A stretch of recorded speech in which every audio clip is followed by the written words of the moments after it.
చాలామంది ఇప్పుడు కూడా అంటారు మార్కెట్ అంటే కొంచెం అప్ అండ్ డౌన్ ఉంటుంది. నెక్స్ట్ 1 ఇయర్ దాకా కూడా వాలటాలిటీ ఉంటుంది.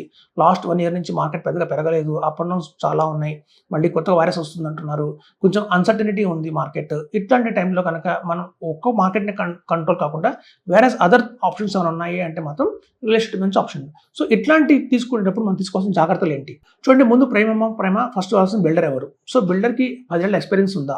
బిల్డర్‌కి 10 ఇయర్స్ ఎక్స్‌పీరియన్స్ ఉండి ఆల్రెడీ ఒక 5 ఫ్లాట్స్ కనుక కట్టి ఉన్నాడు అంటే కనుక అతను మంచి స్ట్రాంగ్ బిల్డర్ కింద అర్థమండి.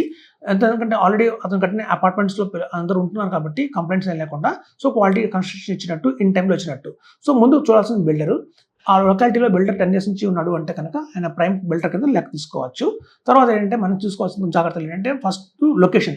లొకేషన్ చాలా చాలా ఇంపార్టెంట్ అండి ఇట్లాంటి టైంలో. ఎందుకంటే రేపొద్దున మనం టార్గెట్ ఏంటంటే మళ్ళీ మనం అమ్మాలి దాన్ని.